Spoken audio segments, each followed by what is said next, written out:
Alhamdulillah wahdah. Asyhadu an la ilaha illallah wahdahu la syarikalah. Wa asyhadu anna Muhammadan abduhu wa rasuluhu la nabiyya ba'dah. Allahumma sholli ala sayyidina Muhammadin wa ala alihi wa sahbihi wa man ittaba'a hudah. Wa la hawla wa la quwwata illa billah. Amma ba'du fa ya ma'asyiral muslimin usikum wa iyaya bi taqwallah. Faqala Allah Ta'ala ya ayyuhalladzina amanu taqullaha haqqa tuqatih wa la tamutunna illa wa antum muslimun. Para jamaah salat Jumat yang sangat saya muliakan, yang sedang berpuasa, sebelum saya khutbah, saya mengajak para jamaah yang terhormat untuk membaca Al-Fatihah. Satu, kita doakan saudara-saudara kita di Palestina ini diberikan kekuatan oleh Allah, diberikan kesabaran menghadapi cobaan yang terberat, mungkin peristiwa kemanusiaan yang terberat di abad ini. Mudah-mudahan sabar dan dengan segala cara Allah bisa meraih kemerdekaan. Yang kedua, dengan Fatihah ini kita memohon kepada Allah supaya keluarga kita semuanya, anak-anak kita bisa meniru akhlaknya Rasulullah, dan keluarga kita menjadi keluarga percontohan, menjadi keluarga yang bahagia dan membahagiakan. Al-Fatihah. A'udzubillahi minasyaitonirrajim. Bismillah. Suratul Latif.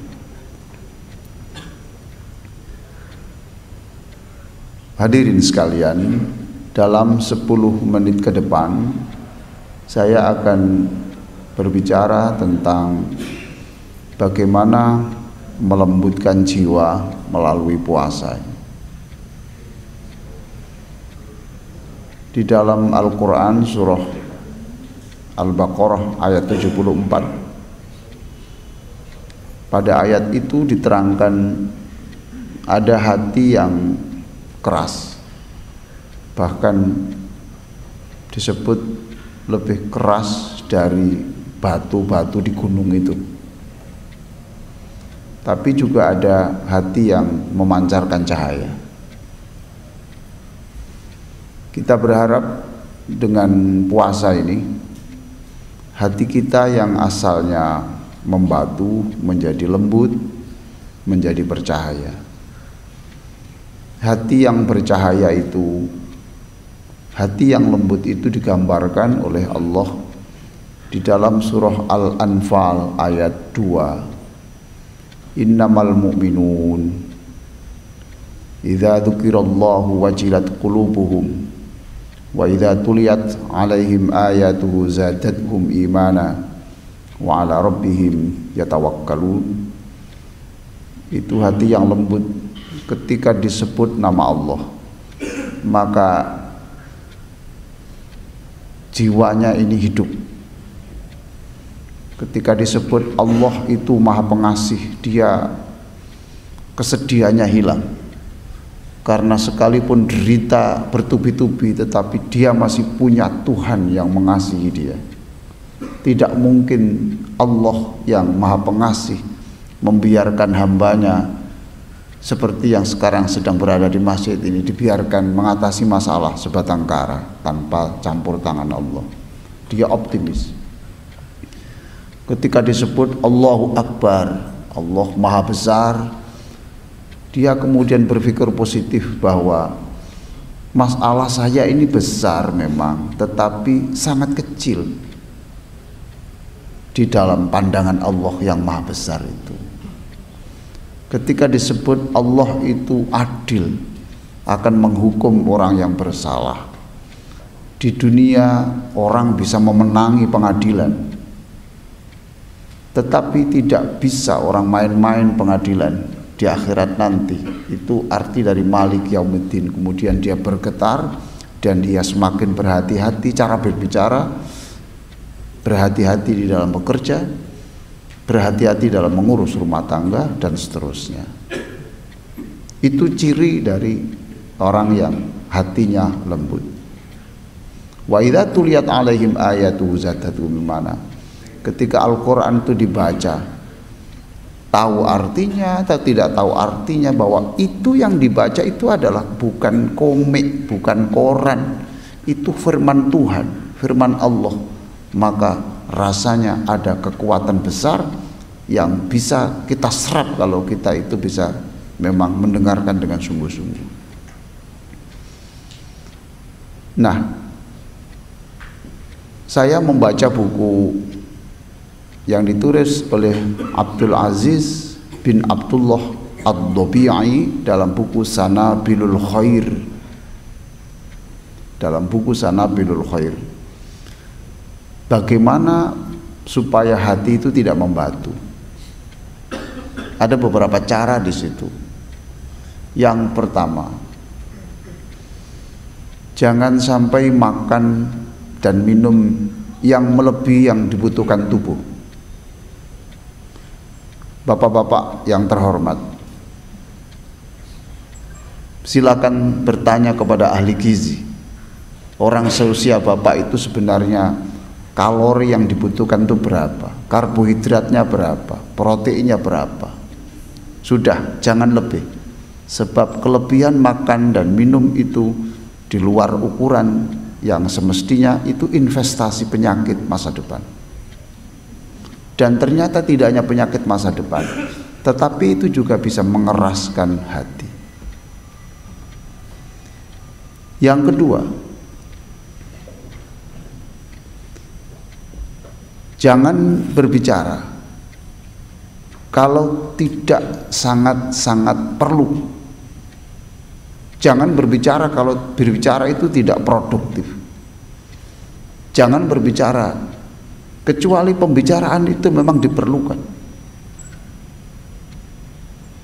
Hadirin sekalian, sekarang ini Ramadan, kita dilatih untuk bagaimana berkata kecuali yang benar. Bahkan Nabi mengatakan, jika ada orang yang memancing-mancing kamu marah, katakan inni shaim, maaf mas, saya lagi berpuasa, supaya kondisinya itu baik. Jangan berbicara kecuali yang penting. Jika bicara itu lebih dari yang dibutuhkan, itu bagian dari yang bisa membuat hati kita itu susah ditembus cahaya Allah. Hadirin sekalian, yang dimaksud berbicara itu tidak hanya mulut, tetapi HP kita itu bagian dari itu. Anak-anak kita itu butuh kasih sayang. Jangan sampai kita bekerja sekian puluh jam di luar, anak di rumah. Ketika kita di rumah, kita masih main HP terus. Akhirnya porsi untuk bersentuhan kulit kita dengan anak kita itu kurang. Jika ada anak nakal, jangan tergesa-gesa menyalahkan anak, karena anak itu adalah produk dari rumah itu sendiri. Karena mereka butuh kasih sayang. Karena apa? Karena dia berbicara melalui media sosial itu berlebih dari yang dibutuhkan. Kita ini diajari Rasulullah menjadi orang yang sangat produktif. Kata Rasulullah, min husni islamil mar'i tarkuhu ma la ya'ni. Termasuk indikator tandanya orang itu imannya beres itu adalah tidak hanya meninggalkan sesuatu perkataan atau tindakan yang dilarang, enggak, tetapi meninggalkan sesuatu yang itu tidak, maknanya tidak terlalu signifikan. Kita tidak boleh yang kita berada di sini yang sholat Jum'ah, sholat tarawih dan sebagainya seperti orang-orang yang tidak mengenyam pencerahan sehingga berbicara seenaknya, masya Allah. Ngeri saya kadang-kadang. Dia muslim, menyebut orang yang jelas-jelas muslim, dia haji, dia syahadat, menyebut Fir'aun.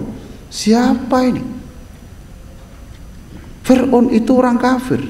Rasulullah mengatakan siapa yang menyebut orang yang bersyahadat orang kafir, maka kekafirannya itu kembali kepada orang yang berkata. Coba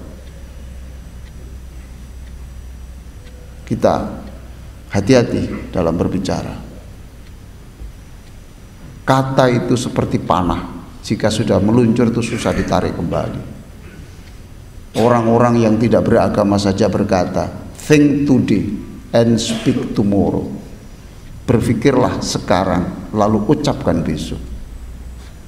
Itu yang kedua yang menyebabkan hati kita ini membeku, dan juga insya Allah kalau kita bisa hindari, hati kita semakin lunak.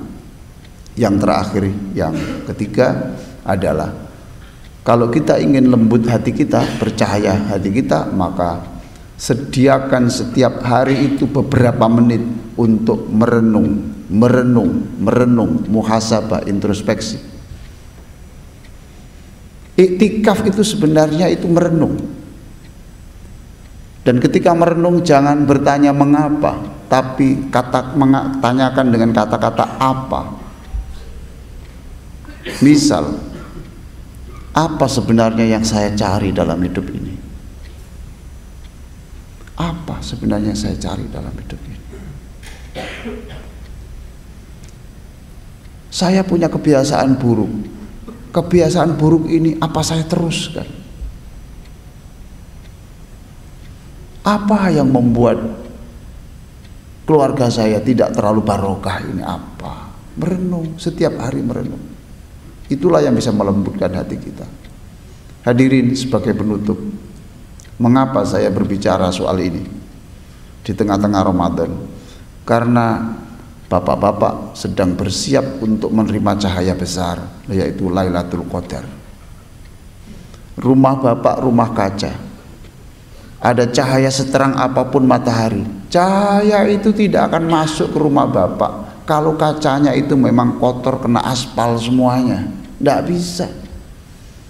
Lailatul Qadar itu sekuat apapun cahaya itu tidak bisa Pak merubah kita kalau kita tidak bersiap untuk membersihkan, melunakkan hati kita.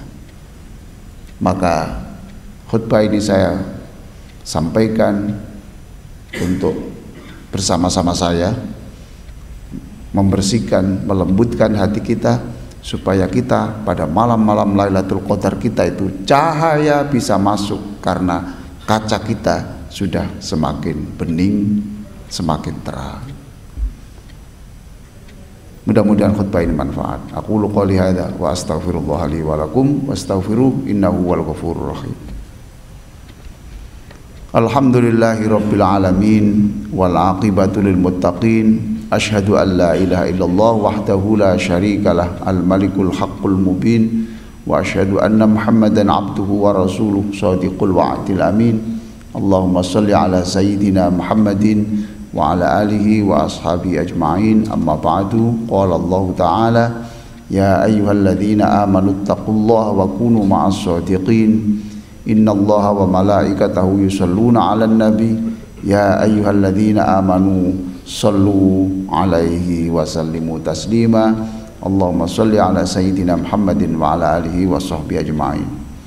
Allahumma ighfir lil muslimina wal muslimat wal mu'minina wal mu'minat. Wahai Allah, ampunilah kami, ampunilah ibu bapak kami, ampunilah guru-guru kami, ampunilah seluruh muslim di dunia ini. Ya Allah, kami sekarang ini kami tidak makan, bukan karena tidak ada makanan, tapi kami karena taat kepadamu, taat kepada Rasulmu. Jadikan puasa kami ini syafaat untuk hari kebangkitan kami nanti. Ya Allah, doa yang kami panjatkan pada siang hari ini diamini oleh orang-orang yang soleh. Kabulkanlah, jadikan kami, anak kami, akhlaknya baik seperti Rasulullah. Besok ketika menjelang wafat didatangi Rasulullah, dibimbing untuk mengucapkan la ilaha illallah. Jadikan kami orang yang kau ampuni dosa-dosa kami, lalu kami besok bisa berkumpul kembali di surga bersama ibu kami tercinta, ayah kami tercinta, mertua kami tercinta, pasangan hidup kami tercinta, anak-anak kami tercinta, untuk tinggal di surga bersama Nabi Muhammad sallallahu alaihi wasallam. Terimalah puasa kami, terimalah sedekah kami, ampunilah kekurangan ibadah kami, maafkan kekurangan sempurnanya bacaan Al-Quran kami. Wa sallallahu ala sayyidina Muhammadin wa ala alihi wa sahbihi ajma'in. Ibadallah, innallaha ya'muru bil 'adli wal ihsan wa ita'i dzil qurba wa yanha 'anil fahsya'i wal munkari wal baghi ya'idzukum la'allakum tadhakkarun wa la dzikrullahi azza wa jalla wa akbar wallahu ya'lamu ma tasna'un.